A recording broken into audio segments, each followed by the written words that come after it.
under new business, right? All right. Is there a motion to approve the agenda with the added items? So move. Second. Any discussion? All in favor, raise your right hand. Okay, we got our agenda adopted. Next, we got old business. We've got the Summer Youth Employment Initiative. Okay, we'll get Nicole to come in and talk to you about Yeah, that. that's who's doing it.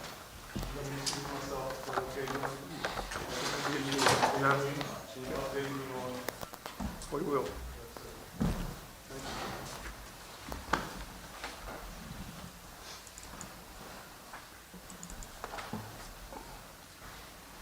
Good evening, Mayor, City Council. Good evening. I'm just giving you an update on the Summer Youth Program and the sponsoring partners' recommendations in response to that update in COVID-19. We officially launched the program March 23rd through 24th. I will tell you we did numerous marketing strategies this year, which included extensive radio advertising campaign on 92.7 Jam and WFMC, just to name a few. In response to our marketing strategy and outreach, at the inner closing of April 24th, we received 32 applications from summer youth seeking employment, and we received 4 business or organizations who wanted to indicate they wanted to be work sites. I will tell you that through the extensive communication that we had with our previous work sites over the last 3 years that we've had, as well as those who were not chosen, we had several that provided input that stated that due to COVID-19 and the social distance requirement and the risk to their employees, they were not sure if they would become work sites. I took this information, cumulated with all the other information from the health professions, and provided that to our sponsoring partners of Wayne Community College, NC Career Work, Goldsboro Housing Authority. And I will tell you that the sponsoring partners are hesitant to put youth and businesses at risk due to COVID-19, the unknown.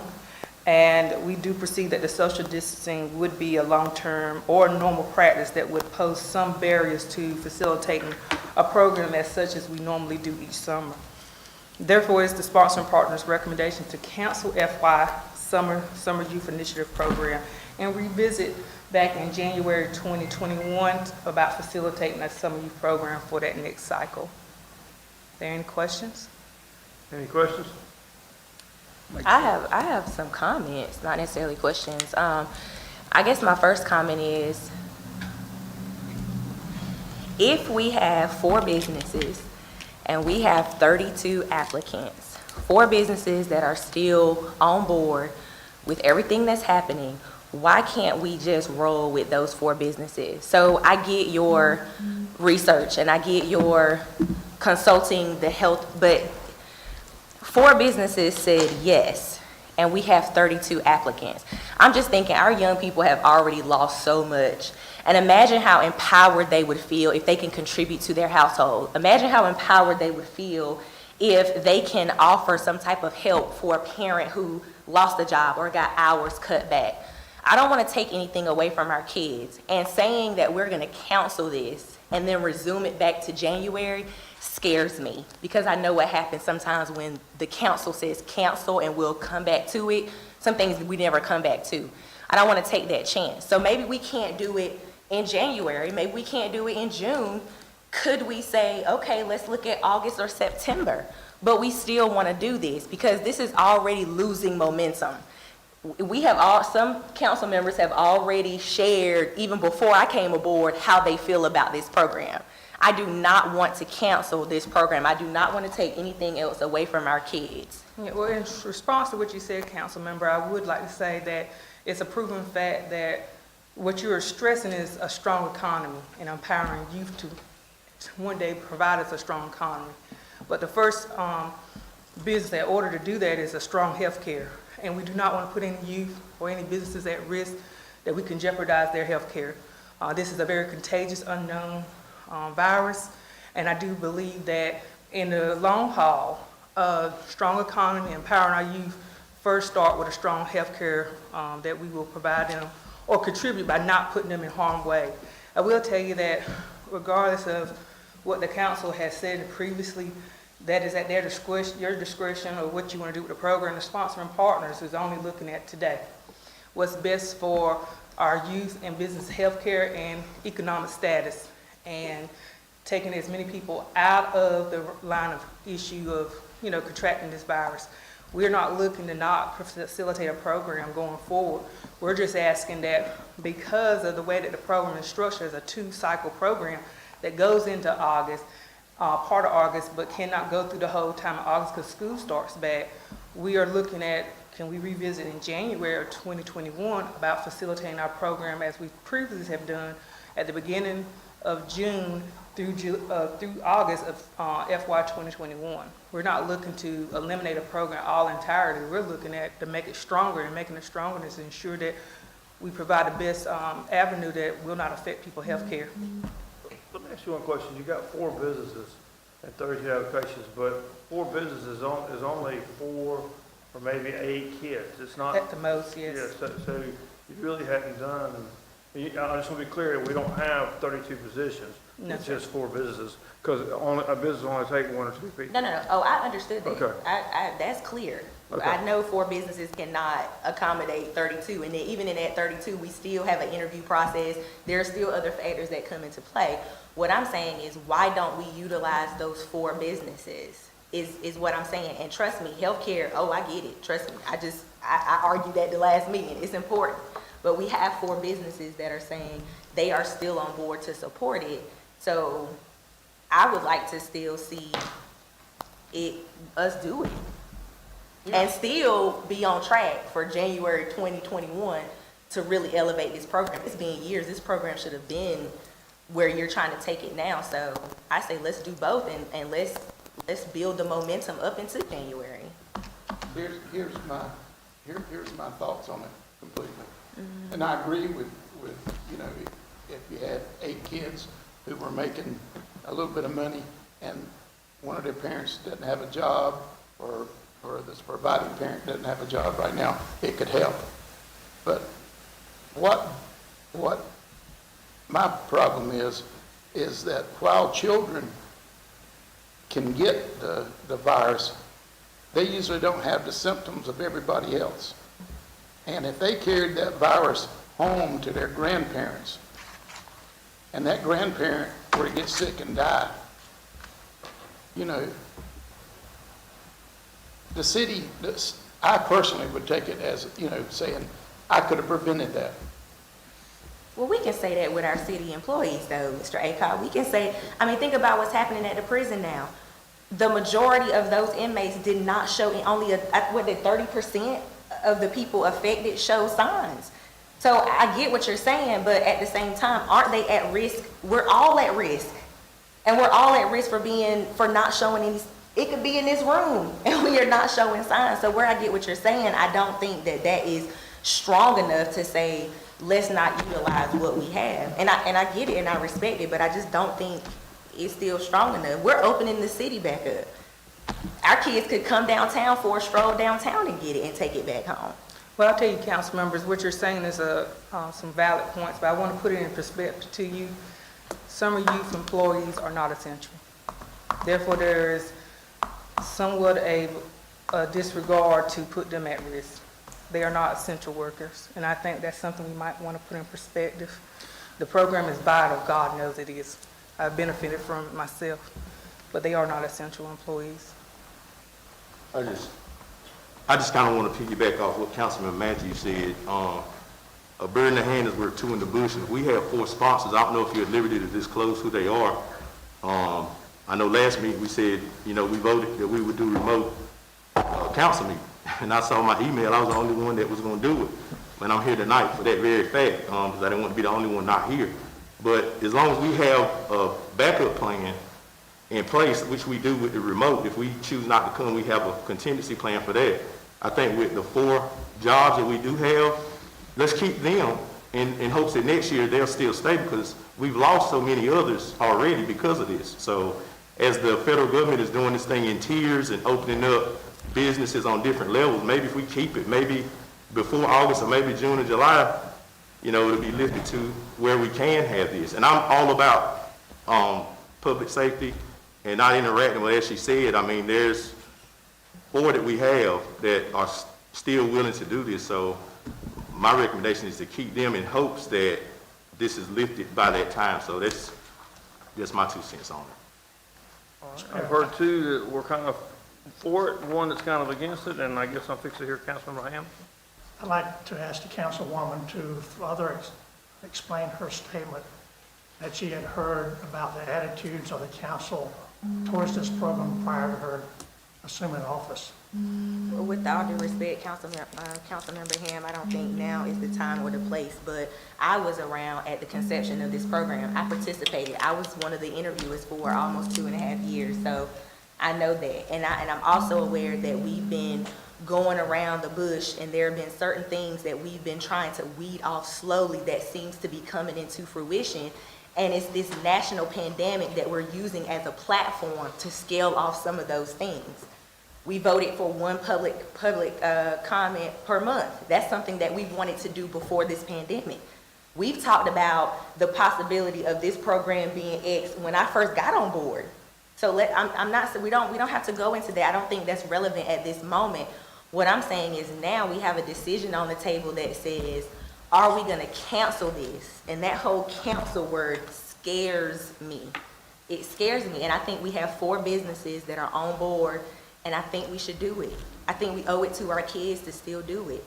But I'd like to make one further comment. Sure.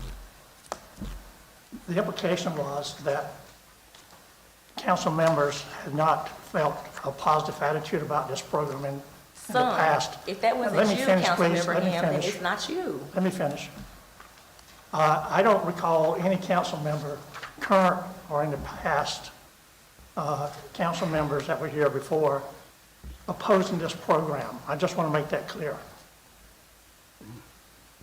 Yeah, I think what we didn't want to do is we didn't want to grow it a lot because we were where we couldn't manage it. But I've not known anybody to be against it or to try to kill it myself. Councilman Baldwin, you want to? I was just saying, I have not heard anybody wanting to kill this program. I like this program, I like it from the beginning, but I do agree that just having 4 in it, you can't do it right. Just wait and be ready to go next year with the program and let it work. That's what I would like to see us do. And These are budgeted funds. that's just my feeling. They would be, I don't want to cancel the program Could by we- any could- means. Could we take the budgeted funds from this year and add to what we budget for next year? we typically do not roll over, the funds go back into the general fund balance. I will tell you that the program for the city of Goldsboro is estimated at $45,000. So what we would do is, in our next budget cycle for the next year, we would request that another $45,000 out of the new money to facilitate the program. But we typically do not roll over money. It goes into your general fund balance. Mr. Sherman? Part of that rollover, if you're trying to increase the program, is what Shakol has talked to in the past as to how big the program can get, working with the Wayne Community College and such. So, and then one thing I wanted to mention, Shakol, is if we do take the program forward for these 4 businesses, do you have to modify it because of Wayne County Community College's educational support? I know at some point you have to make a decision. You're going to have to modify your entire program. You're going to have to ensure that, let's say if there's a pending cost to the agency that takes those 4 youth. Not everyone has the resources we have to implement social distancing processing. I mean, some can't even get the mask to do the 6 feet requirement. So then you have to take into account where we provide that, and then that may make some businesses say, well, you know, why can't that help us as well? So I will just like to stress that the sponsoring partners, and this includes Wayne Community College, which is a part of our education system, through the college level, like all other colleges, they have suspended their programs and gone to online for the summer because of this pandemic and the unknowns. And so we're not providing you a recommendation that's not being followed by some of our most prestige organizations and level of institutions. Mr. Cole, you may have stated this, and I didn't hear it, but how many individuals would be taken by those 4 businesses? You would possibly have no more than 6 or 7. And I say that because we typically, well, let's say 8, no more than 8. a minimum of 4. We try to do no more than 2 a site. And I will tell you, the sites that we have received are very small sites. So they are not multiple large organizations. To your knowledge, is Goldsboro Housing Authority going to still have their youth program? To my understanding, they are not, they're in conjunction with us. And it's my understanding that what the sponsoring partner's recommendation, because the program is as one, what they typically do will fund some youth salaries. So based off sponsoring partner recommendation, if the program is not facilitated, Goldsboro Housing Authority will not have theirs. I have one more question.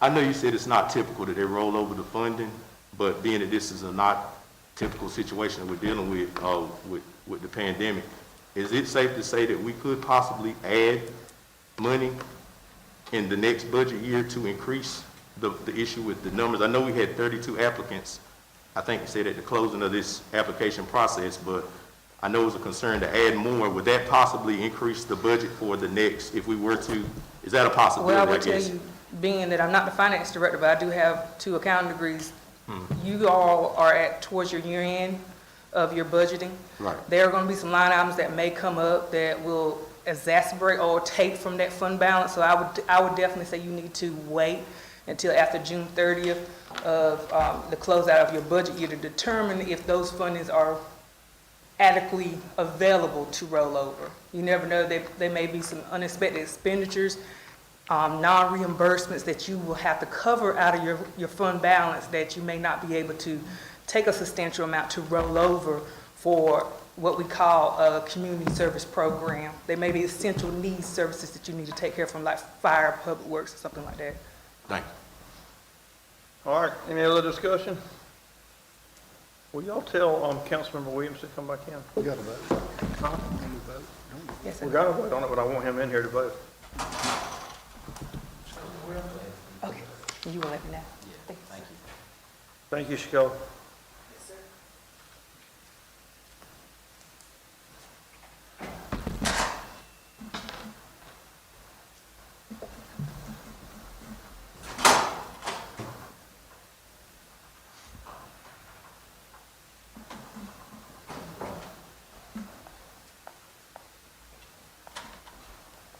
Councilman Williams, as you might figure, there's some folks that are in favor of continuing on with the program. There are some folks that want to postpone it till next year, and that's kind of where we are. So I'll just leave it, turn it to the floor, so if somebody make a motion of what y'all want to do. I make a motion that we continue with the 4 jobs and phase it in hopes that the economy comes back to its present state, past state. So that's my motion, that we continue with the 4 that we have. The 4 companies? Yes. Second. Is there any discussion? All in favor of the motion, raise your right hand. Oh, okay, I'm sorry, let's recall that vote a minute. Go ahead. I mean, I understand the seriousness of COVID-19, and I wouldn't want anybody to be harmed, any youth, any employees. The only suggestion that I could have, it was 32 jobs, 32 people that applied. Is that correct? Right, that's correct. Well, what I would like to see is, worst case scenario, if the resources we were going to allocate for those 32 positions, that the youth that decided to apply for those jobs, that we can allocate something toward the job, even if there's no job available. Is that clear? Like, it may not be what you would make for the summer, but it could be something that could help the kids, the household, maybe half of what the salary would be for that 6-week period. I mean, I'm assuming that's legal. I don't know if that's legal, I can get back to you on that one. Yeah, I don't know, I mean, I don't know if you can, because what are you gonna do about all the other kids? Well, it was 32 applicants. So if it's only 32 applicants, then we can do something for the 32 I applicants. just always been of the understanding if you gotta do it for one, you gotta be able to do it for the others, but maybe I'm wrong. Let's let Ron check into that. Is that okay? Yes, sir. My concern is too, you would potentially get a lot more applicants if you're giving away the money. Well, You're not gonna cut off, you're not gonna add applicants. So we Okay. cut it off at the 32 you have. And I don't think that Got a motion on that's that. that's in the spirit of the summer youth program. You know, we were gonna give them jobs to give them work experience. Right. And teach them works, skills, employment skills. And, we're giving them absolutely nothing except, a few dollars. Well, my concern is that the majority of this council is probably going to say, no, we're not going to continue the summer youth employment. I could be wrong. So I just wanted to have an option. Of course, I want the kids to learn the soft skills that they need. There's no doubt about that. That's why I advocated for it for years now. So I just want to have an alternative with this COVID-19. It's a serious issue. And I couldn't blame any business that wouldn't want to sponsor a kid and have him work there at this point. Well, I don't think we would have changed anything had the COVID-19 come up, right? I think we would be moving right forward ahead like we were. So, I think the COVID-19 is a reason. I believe that everybody at the table here is still committed to doing the program. And we'll pick it back up at the first time we can pick it back up. That's my opinion. I don't know. But we do have a motion and we do have a second. Is there any other discussion? If not, I'll call for a vote. All those in favor of Councilmember Polak's motion, which was to continue with the program, raise your right hand. Opposed? Okay, so the motion fails.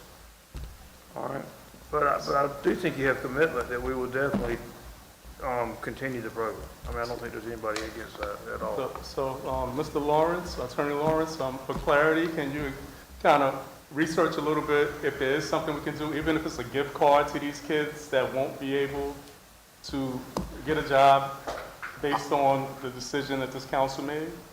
I look at it, but my first blush reaction is going to be you cannot do that, because that would be an emolument, which is unconstitutional.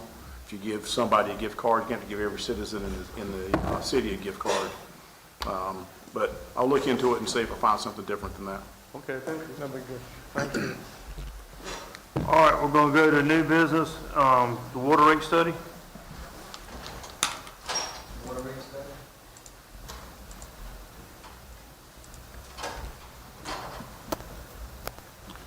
Just for clarity, Madam Clerk, Yes. there was a motion for it to continue. It was already in place, so by default, does that mean it's not going to continue? And there's been a sufficient motion in the record that it's not going to be, that's going to be suspended for the summer? What Well, was your question? Procedurally, there was a motion for the program to continue, That's right. which failed. Right. But the program had previously been approved already. So technically, I'm asking the clerk, should there be a motion made that the program is going to be suspended? So that way, that's official. Because by default, you're sort of saying we're not going to continue it, but you really didn't vote, have a motion that gave a majority saying we're not going to continue it even though we previously approved it. And I'm concerned about that. Somebody you want to postpone it? Would that be the right word? If, whatever y'all want to do, but I'm just saying at this point, it's supposed to take place. Suspend the program. Well, no, let's don't use suspend, because that doesn't sound right. Let's make a motion to postpone the funding for the program until next year. I will make that motion, postpone the funding for the program until next year. Does that meet what you're trying to do? yes. Yes. Is there a second? Mayor, Yes, sir. can we also attach that we're still committed, somewhere in the language to say that we're still committed to the program? I think we're absolutely. Okay, I just want that to be put in also. I'm committed to it. Yeah, I don't think there's anyone here that's not. I don't want to suspend. As I said, if the COVID-19 stuff hadn't come up, we wouldn't be having this conversation. Right. We'd be moving forward. All right, so we got a motion. Is there a second? I say, All those in favor, raise your right hand. Opposed likewise? Okay, I think it was 5-2, Melissa. Okay, now, I'm sorry. Mr. Whiting, you go ahead, sir. Good evening, Mayor and Council. I'm here tonight to introduce Santec, who has been doing our comprehensive utility rate study over the last several months. In August of 2019, we did RFQ. There were 5 responsive firms. We interviewed all 5 of those firms and selected Santec and moved forward. The kickoff for the rate study was in October of 2019, and this evening, Santec will present the majority of the results from that study and where we need to go over the next 5 to 10 years. David, are you there? I am. Good evening, Mike. Can you hear me okay? Yes. All right. And are you able to see the screen? Yes, we are. Okay, perfect. All right, I will get going unless there's anything else. No, you're good to go. All right, perfect. I appreciate it. Since I can't see y'all, just let me know if there's any questions you have or stop me at any point. We have a fairly brief presentation, as Mike mentioned, that just highlights the results of the water and sewer comprehensive study that we've completed. And I do want to mention that I have my colleague Katie Morrissey on the call as well. And so if we have any technical questions, she'll be able to chime in. In terms of our agenda this evening, we're going to talk a little bit about the background system, talk about some of our assumptions that we've included in our analysis. The meat of the presentation is really looking at the financial planning scenarios for the utilities, and then we'll look at what those impacts are to your customers, and then wrap up with some benchmarking just to show you how you compare to some other utilities. And I hope that we can have a good discussion in terms of any questions or discussion that we can have. So as Mike mentioned, we are with Stantec. Stantec is a 22,000 person global engineering firm. We're within the financial services group of Stantec. And what we do is water and sewer rate studies. And so believe it or not, there's folks that just do this. And so we've completed a host of studies all over the country, and we've done a lot of work in the state of North Carolina.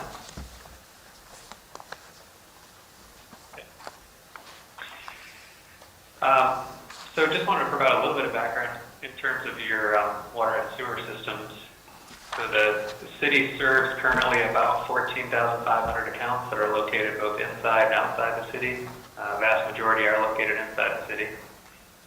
And water sewer systems are generally out of sight, out of mind. So folks don't really understand the value that the systems provide to the community, but it is probably your most valuable asset. We were estimating that if you had to replace it today, it'd probably be close to $750 million to build what you have today. That includes the water treatment plant that produces about 7 million gallons per day of treated water. Got a sewer collection system that treats about 9 million gallons per day, 4 elevated storage tanks, and then close to 500 miles, actually over 500 miles of water and sewer lines. So very extensive system, very valuable system. In terms of a formal rate study, it's been, I think we confirmed about 33 years since the last rate study. The last one was completed in 1987. So it's been a while since you've had somebody come in and take a look at your system in this manner. In terms of a little bit more history, your water and sewer systems are funded through the water and sewer rates. So it's an enterprise fund, so you don't get revenues from any other sources. And this slide here just shows a little bit about the rate history. And that's the actual usage rates that you use to fund the system. And so in terms of your usage rates, you've had very minimal adjustments over the past decade. You can see you had some increases in 2009, 10, 11, but there hasn't been much since. And you've had no increases in your monthly fixed charges. So you have fixed charges that folks pay for water service. And so as a result, not surprisingly, Goldsboro water and sewer rates are low compared to others around the country as well as local utilities. And so how that compares, we always like to show you how you compare to publications provided by the U.S. Bureau of Labor Statistics, and they actually publish the annual increases, national average changes in water and sewer rates, and that's what's shown here in this orange line. And so since 2009, it's been about a 75% increase around the country in water and sewer rates. And what's shown here in the blue is the changes in water and sewer rates within the city of Goldsboro. So you were actually outpacing the CPI for a little while, but then it's been kept flat as we just showed on the previous slide.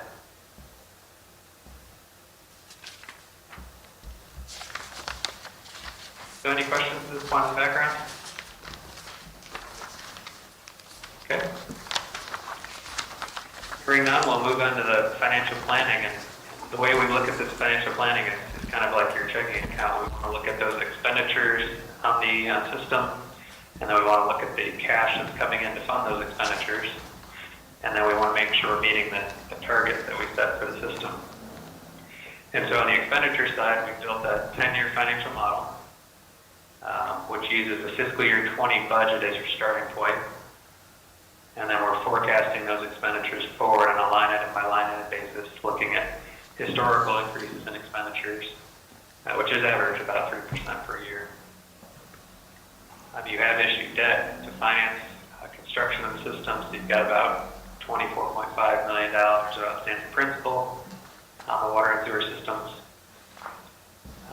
Working with staff, we are assuming some additional positions going forward. So the model is including 5 new positions that would be funded in fiscal year 21, and then some additional positions over the next 5 to 10 years, including about 11 new positions. One of the key drivers in the expenditure side is the fact that you have a significant capital improvement plan, looking at about $208 million over the next 10 years. We do assume that it's going to cost more in the future to construct those assets, so we included an inflation factor there. And then we are assuming a fairly significant portion of that capital is going to be debt funded. On the revenue side, what we're assuming here is that you're going to have no growth accounts or minimal change in volume. That's what we've seen over the past 5 to 10 years. One of the big impacts on the revenue side is that we have a reduction in this next fiscal year in revenues from case farms. They have installed pretreatment, so you're going to lose about $850,000 that you've had in the past. And then all the other non-rate revenues, so miscellaneous income, penalties, things of that sort, we've assumed that those are going to be flat going forward. So once we look at revenues and expenditures over that 10-year period, we can then look at what are our targets that we want to make sure we meet. And we've really identified 3 here. First one, we want to have sufficient reserves. So we're going to set a gradual target of going from 2 months of operating expenses in a reserve up to 6 months by fiscal year 30. We do want to have structural balance. So that just essentially means that our revenues would be in line with our expenditures. And then when it comes to debt service, we want to make sure, one, that we can pay the debt service, and that would mean that your net income to debt service is a one-time annual debt payments. But ultimately, we want to have a goal of achieving higher debt service coverage than that at 1.25. So that would just say that your net income is 1.25 times your annual debt payments. And that's industry standard. It's what the rating agencies like to see in terms of debt service coverage. So with all that background, I'll now jump in and show you this is the panel from the financial model. And this takes all that information together and ultimately gives us a snapshot diagnostic look at how your system's doing. And I'll start here at the top and just mention that this plan right now assumes that there's no water and sewer rate increases going forward. So those would all be zero. I just mentioned that debt service coverage that we would like to have be at 1.0. That's what's showing up here. We can show with no rate increases, your current average typical bill is about $57 for somebody using 5,000 gallons per month. And then down below, we have all these charts that show that in the diagnostic view. And so the first one I want to highlight is this middle chart which shows our revenues versus our expenditures. And so if you recall, we want to have structural balance. And what this is showing is that your cash out of the system here in the orange line is significantly higher than your cash in. And as a result, the balance that we have within the fund, we're showing that you'd be fully depleting your fund balance, your operating funds by fiscal year 21, and that would just continue to be negative. Down at the bottom of the chart, you can see the capital improvement plan that's included. This is how year over year the amount of the capital plan. The middle chart here shows how we're funding that with cash or with debt.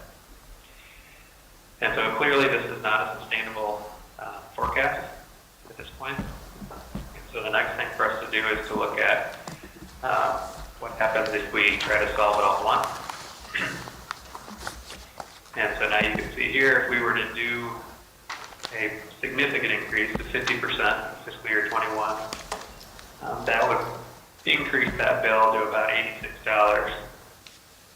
But it would align our cash in or our cash out on the system. And in general, we would be meeting our target over time without the operating fund. But the concern there is that it's a very significant increase. And so we came up with another scenario that we're recommending this evening, which is a 25% increase. And as you can see, the way that we can get there, what the assumption that's built into this is that we're assuming we take a haircut on the capital improvements. So we only execute 75% of the annual capital improvements. And we also increase the amount that we're going to be debt funding. So the majority of the CIP would now be debt funded. And that would allow us to do that 25% increase, meet our coverage requirements, and have that structural balance as cash in versus cash out. As a result, you see a customer's bill, your typical customer bill of 5,000 gallons would go up to about $72.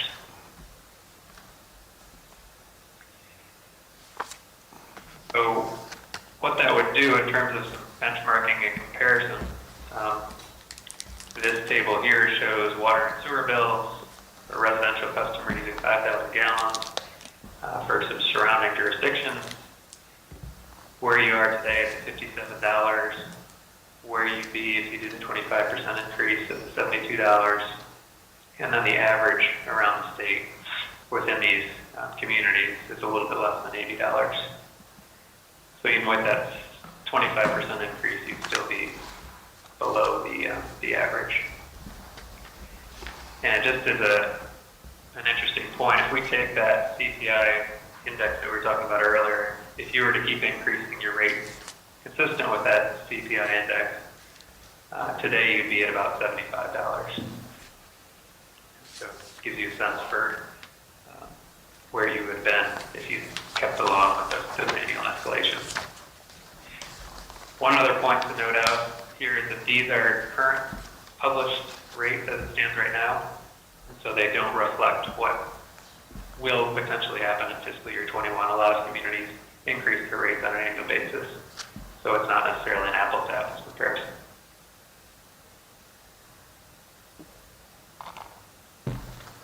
So any questions at this point? We can keep going. Well, For the final section. I got a comment, or I guess a question, maybe a comment.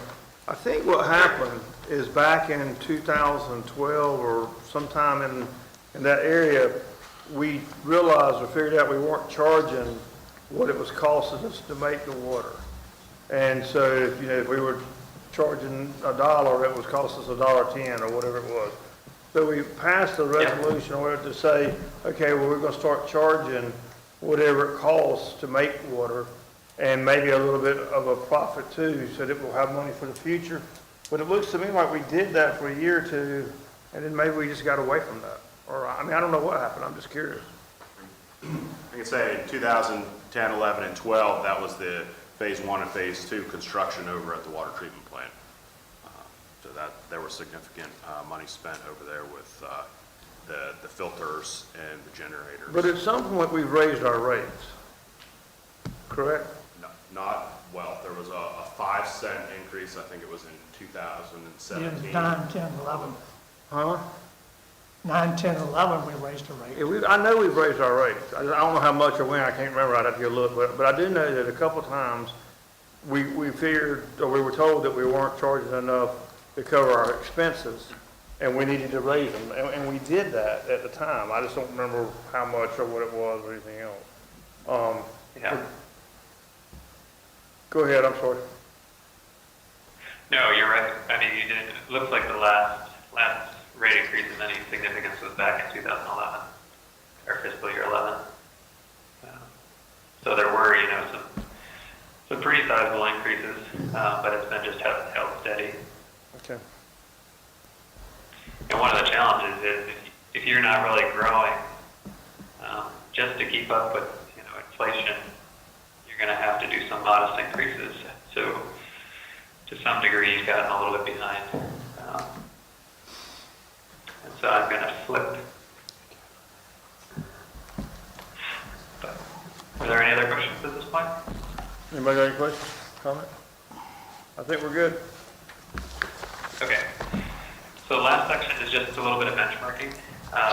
We wanted to show how Goldsboro stacks up in terms of staffing and expenditures, because we are showing pretty significant increases required.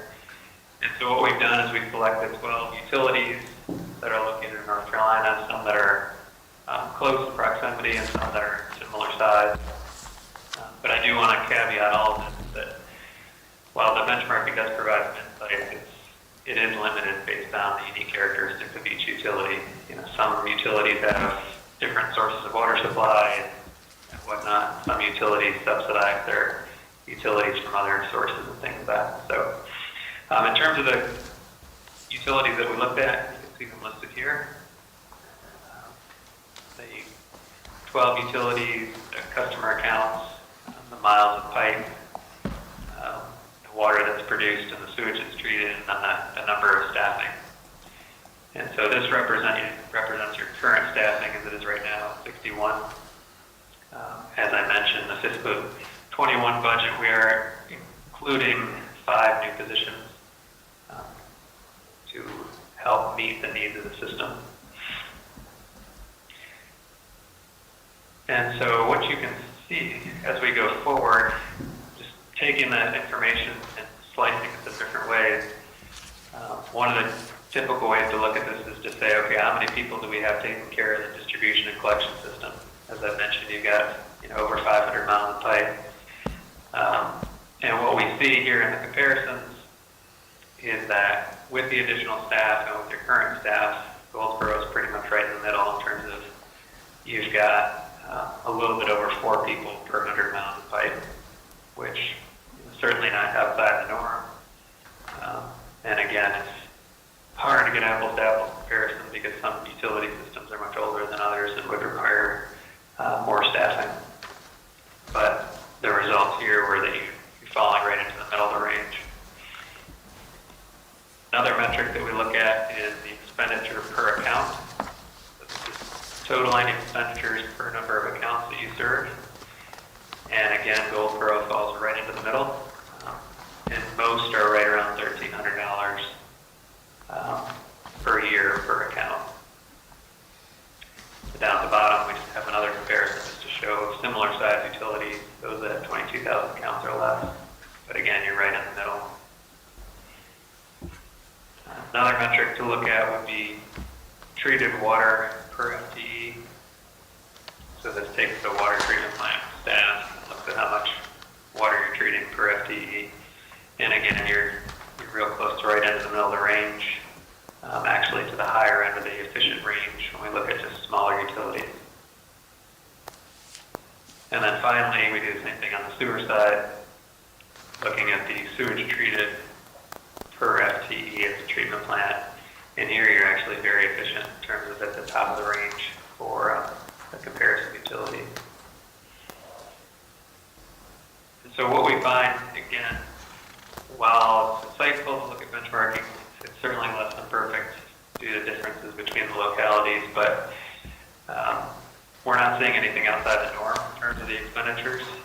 If we came in and your expenditures were way outside the range, then we would question whether an increase is warranted or not. But essentially what we're seeing is that your expenditures are right in the range, in the middle of the range, but your revenues, as represented by the sample bills, are not necessarily at the point where they're currently supporting those expenditures. They just haven't kept pace. Just to wrap up in terms of our findings and recommendations, your current water and sewer rates are certainly not sufficient to meet the needs of the utility system, either today or in the future. We do believe pretty significant action needs to take place. You need a 25% increase to take care of those near-term shortfalls. And then from that point forward, we are thinking that in the future, you're probably going to need some additional increases to address the needs of the system. But an important point to take away is that even with that recommended increase in the water and sewer rates, your utility bills are still going to be below those utilities that we looked at, as well as the average within the state of North Carolina. But with that, I would be happy to entertain any questions. I have a question. Go ahead, Councilman Brown.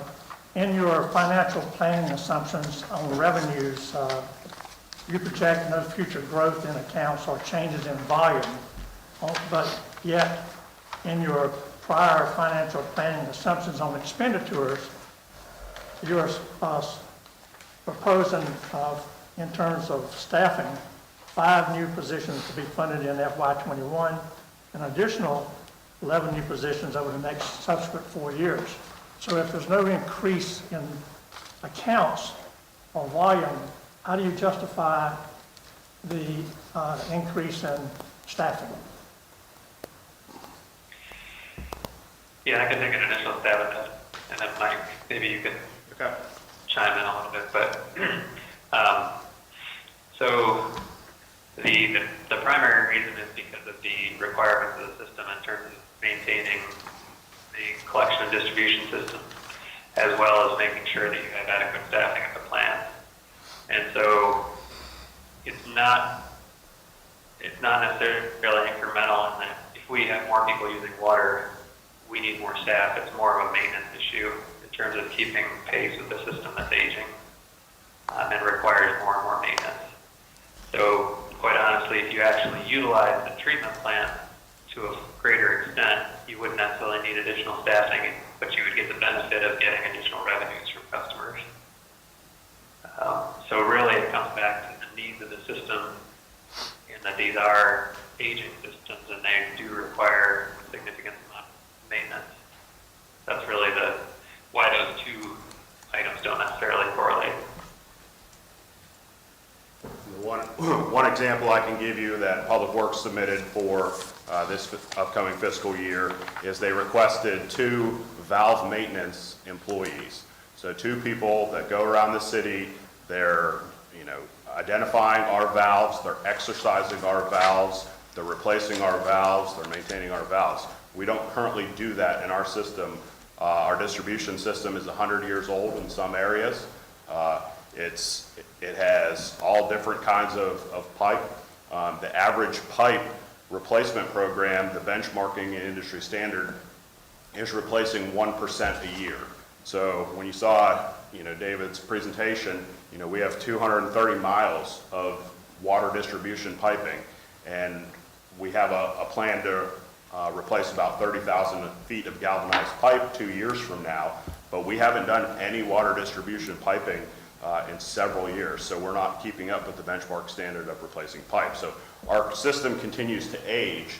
We continue to spend a lot of money on corrective maintenance, and we're trying to reverse that trend, maintain our assets, invest our money in our assets. The situation on Jefferson Street with Hurricane Florence and the sewer main collapse, that could have happened any day throughout the city. It could happen tomorrow. We're fortunate that it happened during a hurricane, and that we're going to be eligible for some reimbursement funding. If we weren't eligible for that funding, I believe that's somewhere over $1 million that we would have had to pay out of pocket. Mike, can you talk about your budget request for people? So for the facilities, initially requested 7 positions. I've cut that back to 4 positions, a part-time position for administrative assistant with some of our just increased demand over the past year and a half. I need some help with the administrative items that go along. I've also, so the 3 remaining positions are a water treatment plant operator at the water plant, an operator at the compost facility, and an operator at the water reclamation facility. Currently, my chief operators at the water plant and the water reclamation facility they act as operators. They work in the weekend rotations and the night rotations. Traditionally, they should be a plant manager. They are Monday through Friday, seeing the day-to-day functions of the facility. My ORCs, operator responsible in charge, my superintendents, they're running samples at the plant someday. So I think you're aware that it goes from me down to the ORCs, and if those individuals are out in the plant scrubbing weirs and trying to maintain things, what we're hoping is we can have some succession planning, get another operator in there, get our chief operators out of the normal rotating schedule, and work on the day-to-day operations with them. The compost facility operator, in 2017, we stopped sending solids over to the EQ basins across the street. That more than doubled the volume that the compost facility has to treat. So we went from 4 days a week, 10 loads a day, which is 40 loads, to 16 loads a day, 5 days a week. We lost the whole maintenance day at the water reclamation facility, lost the whole day at the compost facility.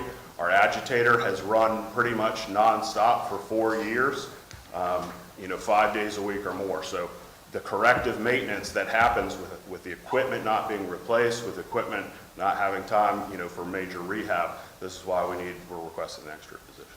And I'll add that with COVID-19 or any other virus in the future, if he starts losing some critical employees, he doesn't have backups to make these critical plants run. So it's something we need to consider they haven't obviously paid for in the past. Mike, I have one question. In terms of revenue, recently, on the wastewater side, we added $450 or $4.25 for wastewater, for remediate, for I&I. And is that reflected in this revenue? The stormwater. You're talking about the wastewater, the stormwater. The stormwater fee Has nothing to do with, stormwater has nothing, it's not reflected in this revenue. No, this is just water and sewer. Okay. All right, any more questions, comments? I guess we'll deal with this at budget time. I have one other follow-up in terms of the staffing. Sorry. I just want to make it clear that the staffing, while it does have some impact, it's extremely minor in comparison to there's just a structural shortfall in the utilities at this point.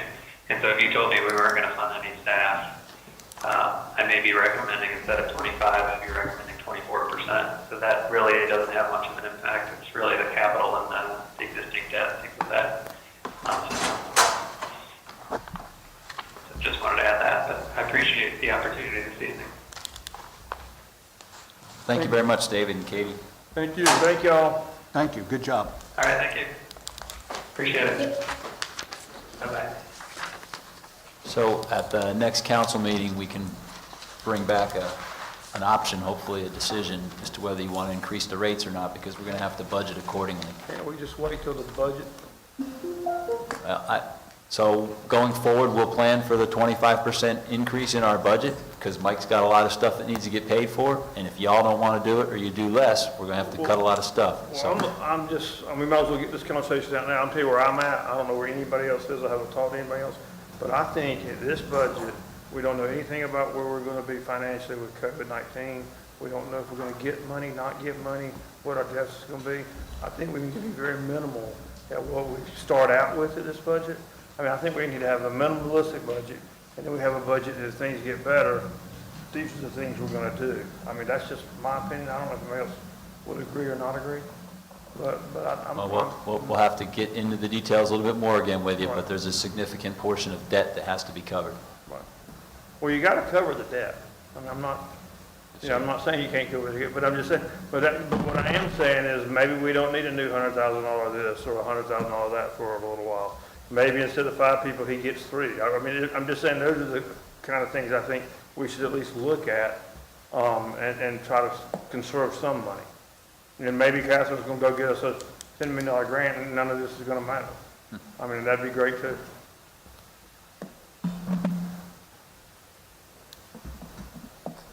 Any more comments? Okay. All right. Thanks, Mike. Thanks, Catherine. Are you here for something else? So Catherine would be here for consent agenda items, but you still have No, new we're gonna business. do, yeah, that's right. We still have 2 more over there, okay. Let's let him get back in here. Melissa, what order did we put the 2 additional items? Does it matter which one? I don't think it matters. It looks like the first one that he asked to add was the one about the union rep. All right, the union, Taj. Ready? Yeah. Okay. So the reason I brought this up, all of you right now have a letter in front of you I want to read out loud before I go into the presentation. This is from Senator Milton Toby Fitch Jr., District 4, Edgecombe, Halifax, and Wilson County. He says, "Dear city workers in North Carolina have a right to freely join and organize a union without fear of retaliation. You have a right to petition your government for redress of your grievances. You have a right of freedom of association and assembly. These rights are protected by the state constitution. By joining with your coworkers to organize a union, you will have more power and opportunities to establish change throughout your job, including better pay, safety, and fairness. I'm a longtime supporter of organized labor. I support the current bills in this state legislature, Senate Bill 575 and House Bill 710, to grant public employees the right to collectively bargain a union contract. I also support House Bill 348, which grants city workers additional whistleblower protections. I encourage you to stand up for your family and yourselves. Only by organizing can we apprehend real democracy. Yours for quality jobs and quality services." The reason I want to go into this, I know General Statute 9598 prohibits the contract of collective bargaining with employers. However, the presence of a union in municipalities would still allow for advocacy for basic rights, such as raises and general public safety issues as it relates to municipalities. One public works union to mention is UE Local 150, which is in Raleigh. I've spoken with multiple individuals in public works that feel as though their basic concerns have been overlooked, and I want to see where we stand collectively as a council to ensure that all of our employees are provided with all areas of advocacy that are available. Within the past, I say 3 weeks, I've received multiple emails, as I'm sure we all have, from various public works employees expressing their concerns as it relates to being discouraged to have union stickers on their clothing or even on their vehicles, which, by the way, does not violate city's dress code. Seemingly, a lot of these employees are facing backlash due to their concerns for something simple as their own workplace environment as well as their own safety. So basically, my question is, as a council, where do we stand on supporting our city employees as it relates to their right to even, organize? So that's my question. As far as the supervisor standpoint, should they have their employees feel intimidated or scared to exercise their right, which I prefaced this presentation with in this letter? I just want to know the question of the council, where we stand on that. I think we need to ask Ron or Tim, because I've not heard anything about unions in years. This is the first time I've heard anything about any pending legislation, but, historically, the legislation is that you cannot organize as far as city workers are concerned. There's been attempts before from other folks trying to pass out literature in the parking lots, but, they were asked to leave or disband because it's not allowed. So I've not heard about this legislation, not read it, so I don't know what it says. Is North Carolina not a right-to-work state? It is, and the statute stipulates that they cannot contract, but they can still organize. You can't deter them from, the language in it is, like you said, the contract of collective bargaining as opposed to just organizing. For example, I was a member of AFL-CIO 11 with the fire department. We have IAFF, International Association of Firefighters.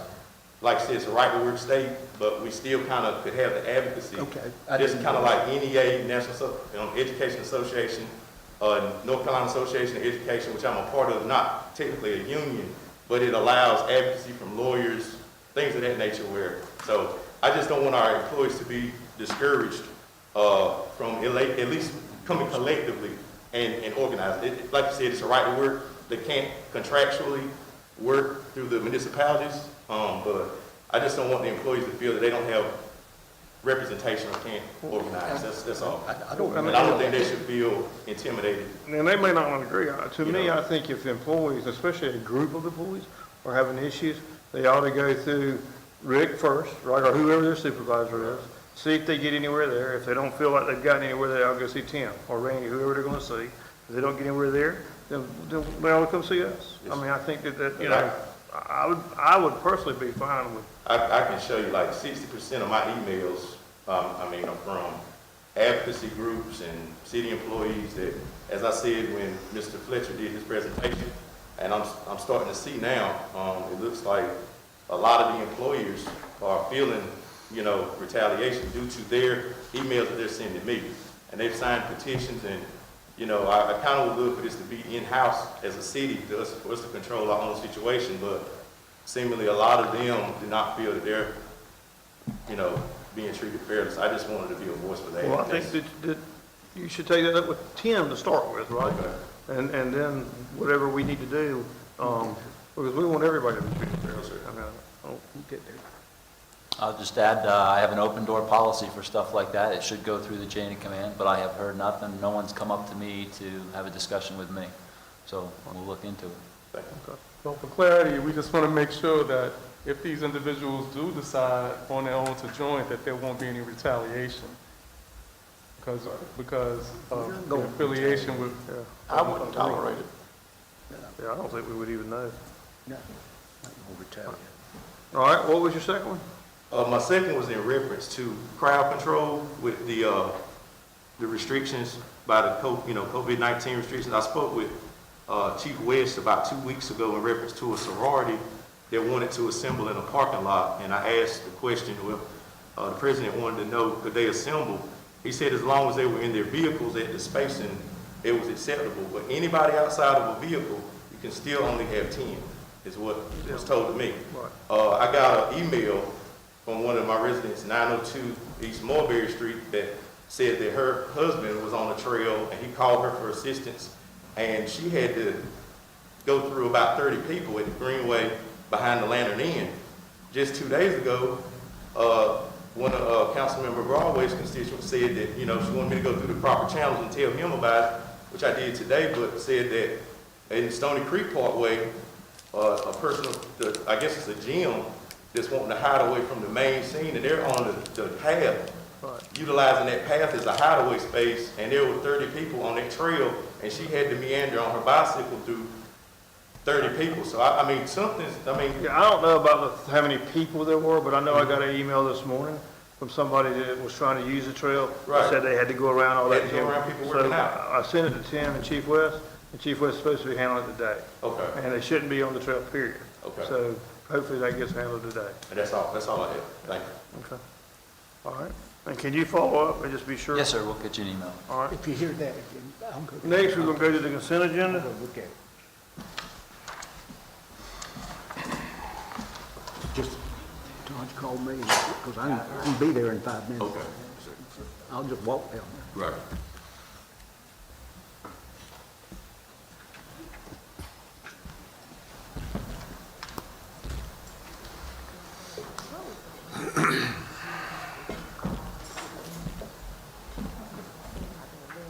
Good evening again.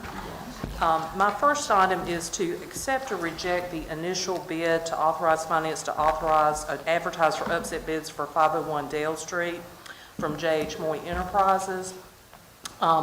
We are requesting that the board either accept or reject the offer to purchase 501 Dale under the upset bid statute, GS 160A-266 and 160A-269. J.H. Moy Enterprises has made an offer of $2,315. They have given the required minimum bid deposit of $115.75.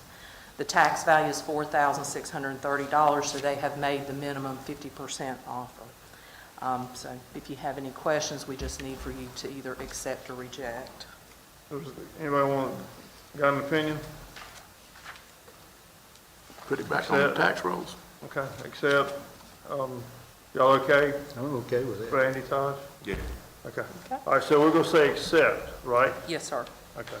Okay, and we And will, then, I mean, when we do the consent agenda, do we have to, Ron, do we have, because you gotta accept and reject in the same statement.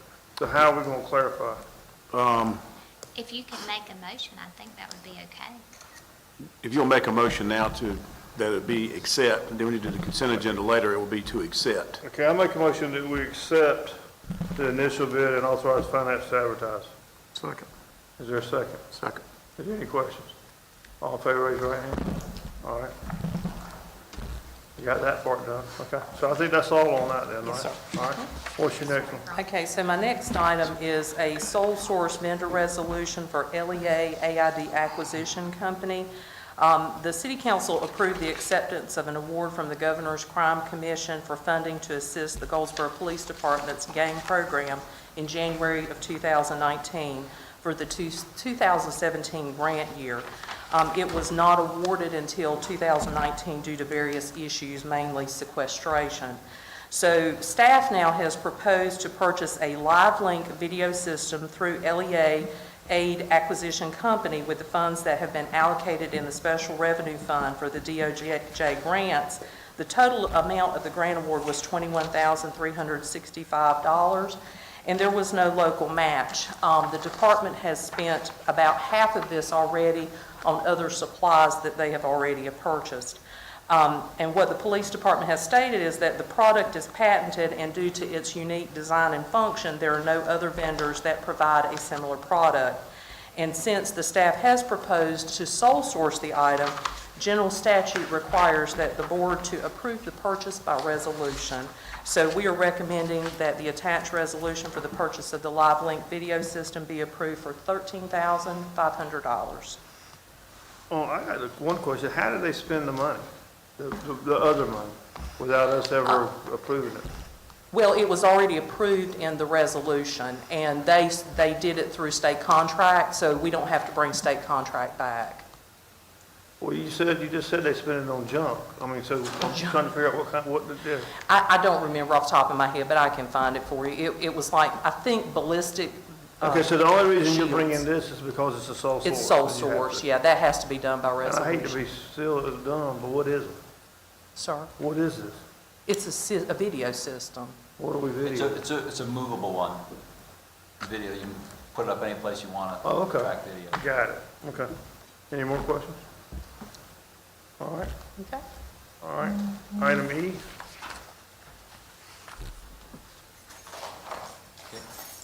Get Marty yet?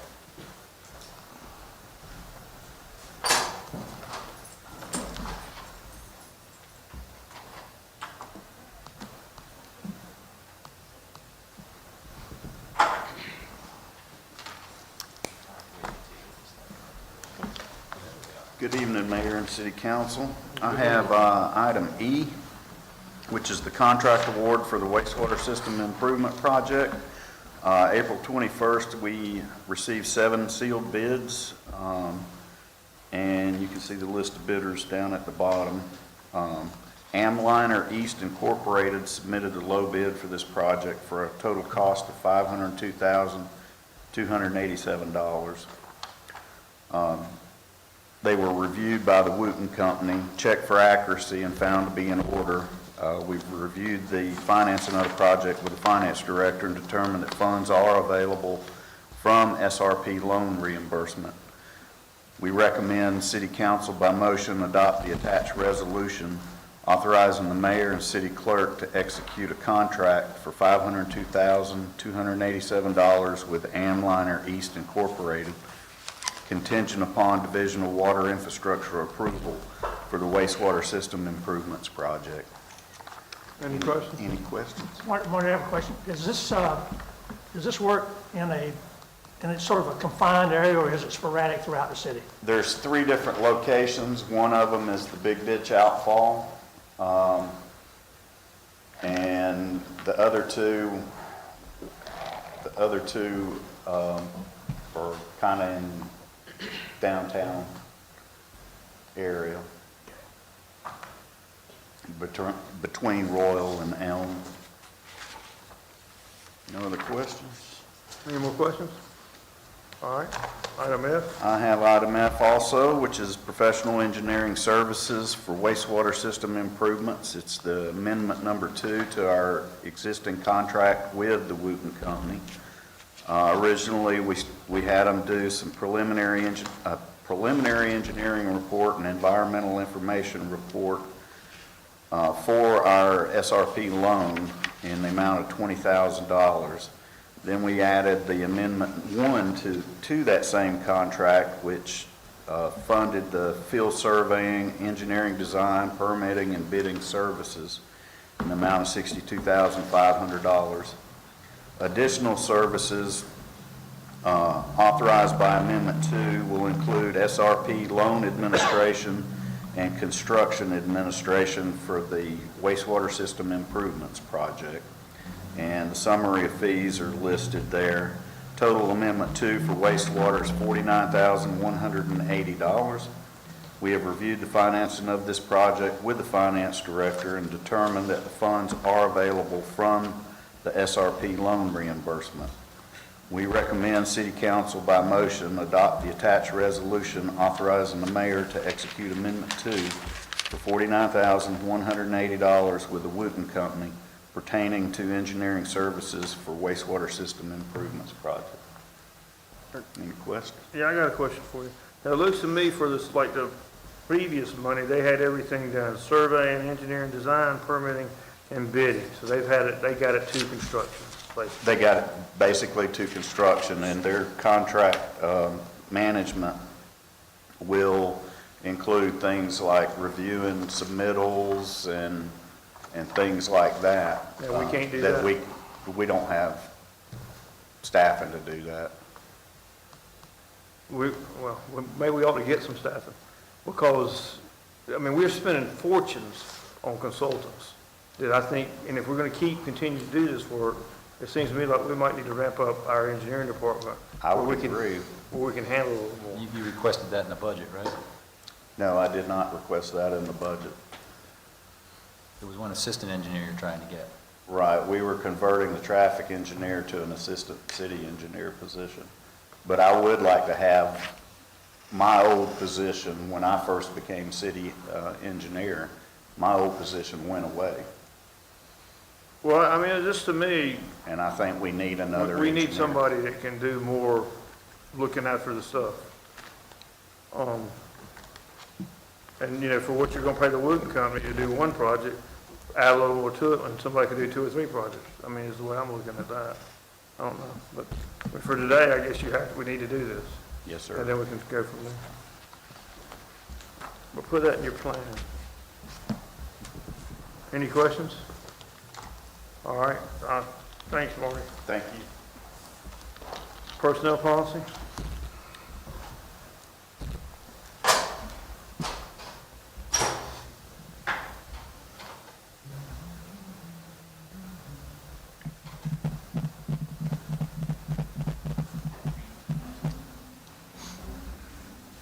She's coming in with a book open and everything.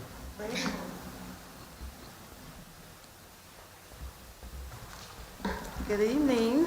Good evening. I am back before you all to present the final recommendations of the employee personnel policy. The following revisions and clarifications have been made. And in Appendix D, anti-harassment policy, we added the terminology of elected officials under the definition of covered employees. We clarified in Appendix F under the social media policy by adding public information office in the city manager's office, and we changed the title of the position from Director of Public and Governmental Affairs to Public Information Officer. Bernadette, Yes, sir. can you pull the microphone a little bit towards you? Thank Is you. that better? Yeah. In addition, we completed a thorough review to correct any typographical and grammatical errors. With that being said, the most recent revision of the entire personnel policy was completed in June of 2007. Several selections of the city personnel policy were revised by staff and approved by council June 15, 2015. In August of 2019, the city contracted with the Piedmont Triad Council of Government for policy content review, benchmarking, and recommended revisions. In December 2019, recommended policy revisions were distributed to city staff and city council for their opportunity to comment, make suggestions, and or provide feedback. The recommended policy revisions were presented to city council on February 27th at their annual council retreat, and additional changes were requested. The effective articles and sections are attached for your review. The revision will be made to the personnel policy upon approval of the attached document. It is recommended that the city council by motion adopt the attached resolution approving the City of Goldsboro personnel policy effective tomorrow, May 5th, 2020. Any questions, Any questions? comments? Yes. How are you? Good.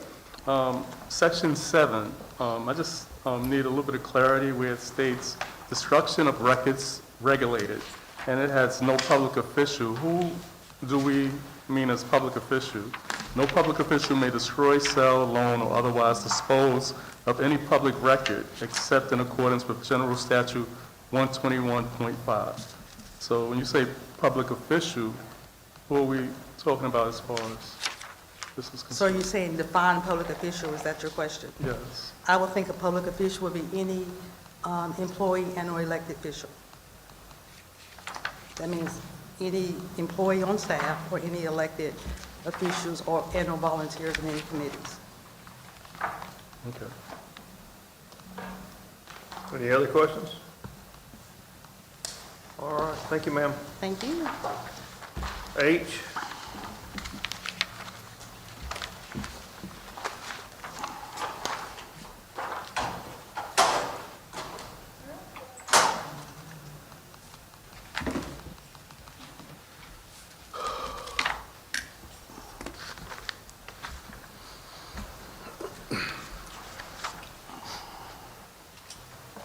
Jamie's going to upload a presentation real quick for me, but while she's doing that, I'll go ahead and start with item H. S420 Stony Creek Builders. It's a 3-lot preliminary subdivision plat.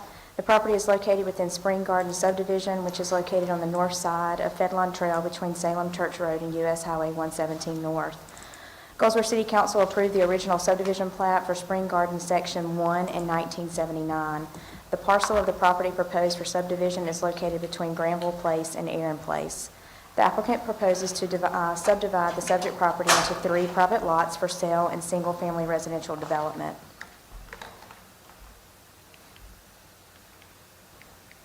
And let me see, is it working? Okay, maybe we won't have it. I'm assuming everyone knows where this subdivision is located. It's roughly 3.84 acres, with each lot being an estimate of 1.28 acres. Currently, the subject property consists of woodlands and is undeveloped. There you go, right there, Jennifer, you got it.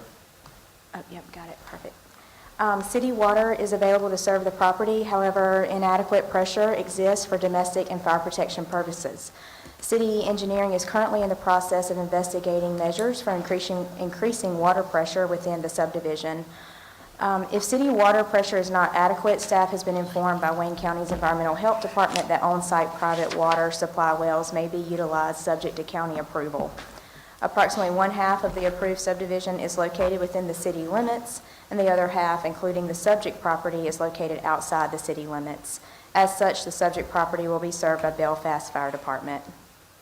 City sewer is not available to serve the property. Septic tank systems are proposed and must be approved in accordance with the Wayne County Environmental Health Department before building permits can be issued. Because the subject property is located within a watershed protection area, the lots cannot exceed 24% built upon area. The Planning Commission at their meeting held on April 27th recommended approval of the 3-lot preliminary subdivision plat. It is recommended by motion accept the recommendation of the Planning Commission and approve the 3-lot preliminary subdivision plat. Any questions? I have a question. Yes, You sir. said it's kind of 50-50 with the city and county as far as the area. Who will be responsible for the hydrants and the water lines in that case? Would it be split down the middle with the county, or? No, Belfast will respond with regards to fire. Right. And as far as city water is available, however, the pressure is inadequate. Right. So with regards to maintenance of any water lines or anything out there, that area where this subdivision lot, or these 3 lots, is not the city's responsibility. It falls on the developer. Okay, thank you. But the city is backup with regards to, Right. to fire, but first response is Mutual aid. Belfast. Yes, sir. Any more questions? All right, that's item H. Item I. Thank you, Melissa. Item I is Site 620 Emergent Investments, LLC, and this is a medical office facility. The property is located on the west side of Hospital Road, north of Medical Office Place. The zoning is Office and Institutional 1. Almost half of the property is clear and vacant, and the remaining acreage consists of existing woodlands. The submitted site plan indicates a single-story, roughly 7,000 square foot building proposed for use as a medical office facility. Hours of operation are Monday through Friday, 9 to 5 p.m., with 19 employees. The site will be served by a 60-foot wide curb cut proposed off Hospital Road, and a driveway permit will be required from city engineering. Parking for the site requires 6 spaces per doctor and 1 per employee, and there's a total of 61 spaces that have been provided for the site. 4-foot wide exterior sidewalks are shown on the submitted site plan. The city's requirement is 5-foot wide, so the staff is working with the developer to ensure our sidewalk standards are met. Since the subject property is zoned Office and Institutional 1 and is located adjacent to other similarly zoned properties, a Type A 5-foot wide landscape buffer is proposed along the northern, eastern, and southern property lines. Existing woodlands located at the rear of the property along the western property line are proposed as the required Type C 20-foot wide buffer yard adjacent to the residentially zoned properties. A total of 4 street trees have been proposed along Hospital Road. Building elevation renderings have not been submitted. However, the applicant has informed staff that the exterior building materials will consist of brick veneer, hardy plank siding, and a shingle roof. Portions of the property are located within the city's special flood hazard area, known as the 500-year floodplain, 100-year floodplain, and the floodway. Any proposed development within this area or within these areas will require approval from city engineering before any construction permits can be issued. City water and sewer are available to serve the property. Interconnectivity has not been shown on the site plan. The applicant states the interconnectivity would be impractical due to the topography, and that additional access drives would prevent parking spaces, therefore a loss in the parking requirements. So the applicant is asking for a modification of the interconnectivity. The Planning Commission at their meeting held on April 27th recommended approval of the site and landscape plan with the requested modifications. It is recommended by motion accept the recommendation of the Planning Commission and approve the site and landscape plans with the interconnectivity modification. Any questions? Thank you. Thank you, Jennifer. I think that finishes the consent agenda. The other thing we have is we've got several resolutions, and I know I can't read them. Y'all be here all night. You got one that requires individual action. Yeah, but she'll do that separately. Okay. Yeah. So everybody, if you would, turn to page 2, and under the mayor and councilmember reports. I can do like K, the first one. I think I can handle that, but I'm gonna need help doing all the rest of these. So who will help me sign up? I'll do L. You do which one? L? Yeah. Okay. You have it? No, I don't. Okay, I'll give it to you. All right, how about M? I'll do N. Randy, I'll do N. Bill, Tom, and Coach and Tom's That off. leaves me, you, and I know Gina do P. Yeah. Gene, go do P. So let me get these. I'm gonna pass these around. Okay. Antonio's gonna be L. Thank you. Mental health is gonna be Randy. Can you pass that to Randy, please? I'm sorry. Who gets mental health? Randy. Randy, Who did, drinking water was you, Bill, right? I'll do it. And that's the one I had. Yeah, I think that's the one you had. Ian, Taj is gonna do the clerks. And Coates' office is gonna be Gene. Will you give that to me? you take it, Gene. You mind? That'd be good. Oh, y'all are so good. I don't know anything else we need to talk about. So I guess we can recess until 7 o'clock. That'd be good with everybody? Good with me. thank you. Thank you. Hey, just so everybody knows, number J, under items requiring individual action, is mine. So I'm gonna need to be excused, so I'm just gonna ask to be excused. But I'm just gonna go sit here and, listen. I won't say anything or talk, and there's no action, but I just want you to be aware of that. We do, this is motion and second. Mayor, somebody will need to make a motion that you be excused. Yeah, no, that's Okay. what I said. Sorry. Or maybe I didn't say it, but I knew what I meant. Okay. So we'll do that.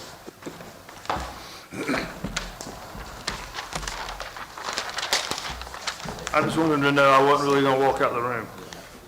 I told him it'd be better. Mayor, I'll make that When he comes over here. motion to Okay. police chief. Technically not supposed to be participating in that. Up there, it appears he's participating. I told him about it there. I talked to him about it. Are the microphones off? You will gavel us. Huh? Will you gavel and say recess? Recess. Thank you. I will let them know.